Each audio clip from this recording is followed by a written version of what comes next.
sure by now most of you have heard the news about our brand new GeForce RTX GPUs.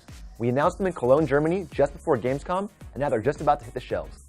Today, we're going to open up a GeForce RTX 2080 in a special unboxing video direct from Nvidia headquarters. And I'm also going to let you know how you can win a GeForce RTX 2080 Ti. Stick around and I'll share those details later in the video. So, GeForce RTX.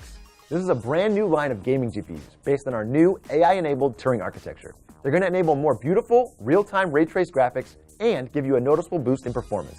There are already over 30 game titles coming out that will take advantage of GeForce RTX to bring you incredible, enhanced graphics that right now only Nvidia can deliver, including AAA titles like Battlefield 5 and Shadow of the Tomb Raider. Now let's take a look at the RTX 2080. First, you notice the box. At first glance, there's the familiar size and shape, and we have the black, gray, and green artwork. The new RTX line has changed the way GeForce is styled. We're not seeing the more aggressive, triangle-based artwork we saw in the design of our 10 series cards.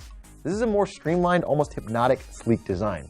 We'll see in a bit how this design has been pulled from the backplate of the 2080, but you also see this series of repeated, angled lines as a feature of our Turing and RTX products.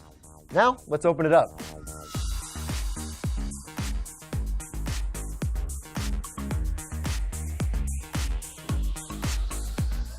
There we go, our first look at the card. The inside of the box was modeled on the box design of our recent Titan XP Star Wars Edition cards, with a pedestal-like foam cradle that carries the card. It's a real nice bit of industrial design that feels like it should be on display. Now let's remove the card from the plastic and set it aside for a second.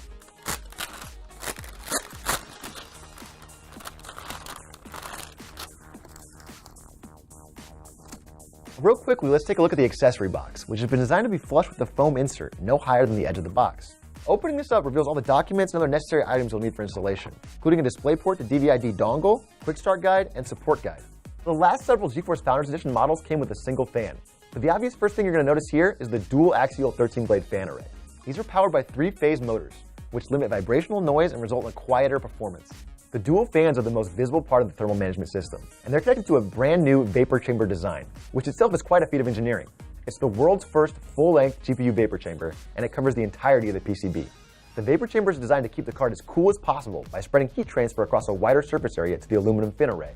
All of this combined makes RTX cards the coolest, quietest, and most efficient cards we've ever made.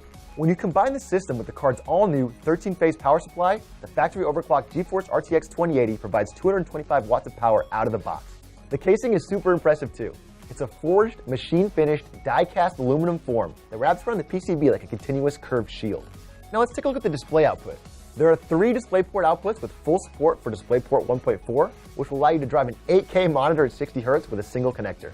You'll also see an HDMI 2.0B output here and a USB Type-C connector for next-gen VR headsets. Now here's the backplate I mentioned earlier. See the design here? That's the unique GeForce RTX identity, and it's some of the only design on this very low-profile, ultra-modern looking card.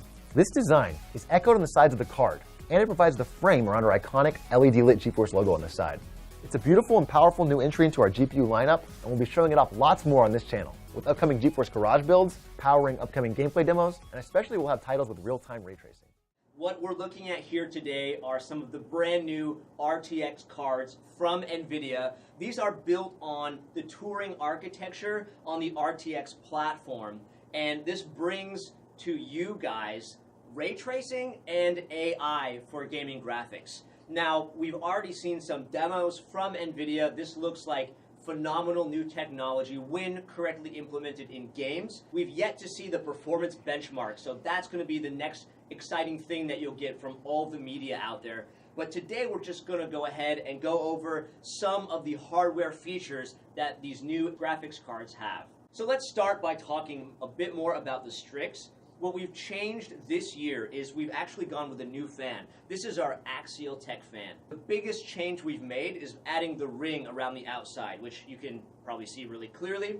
Now what this ring does is it captures air that would normally just shoot out the side of the fan and just be dispersed. Actually, that air causes a lot of noise as well, and it's air that's wasted, right? It's not getting down into the cooling array. So by putting the ring in, we capture that air, force it downward, increasing the downforce of this fan. So this is a really great new fan. It's basically better in every way. Now, that's not the only thing we've done. We've also moved from a 2.5 slot to a 2.7 slot design. So this card is pretty thick. Now, the benefit, of course, is that bigger heat sinks are pretty much always better. So by moving from the 2.5 to the 2.7 slot design, we've been able to increase the surface area, the whole cooling surface area, by 20%. This is going to be huge. So coupled with the increased downforce from the AxialTech fan, you're going to have a way better cooling solution here with the new Strix card. Now we've also added this metal brace. Now this is a really cool feature. So this basically reinforces the framing for the entire card. So the metal brace is mounted directly to the I/O shield, which is also metal, as well as a metal backplate. So you've got this metal sandwich, basically, and your PCB is inside. So when you screw this card into your chassis, you're going to avoid a lot of that tension that you get with a normal card, a normal setup. Now, over here on the left, we have the brand new Dual card. Dual is for no-nonsense gamers. It's a pretty clean design. There's no RGB LEDs anywhere on this product. It does have the two wing blade fans. Now, wing blade is our high-end technology from last year, from last generation. So this was on our highest-end Strix cards from last year. We've brought that technology and trickled it down to the Dual. We've also done the 2.5 to 2.7 slot design with Dual. So even though you're moving from 3 fans to 2 fans, you still have a giant heatsink. And for the Dual card, this is a huge generation-to-generation improvement. We have 50% more cooling surface area compared to our last generation of Dual. So if you were thinking about Dual last year, you'll certainly want to check out the Dual from this year. It is a huge improvement. We've also included a metal backplate, which is a really nice feature to have for a mainstream card. So over here on the right is the turbo. This is for situations with restricted airflow. So what we've done is when we designed this card, we actually increased the Z height of the corner.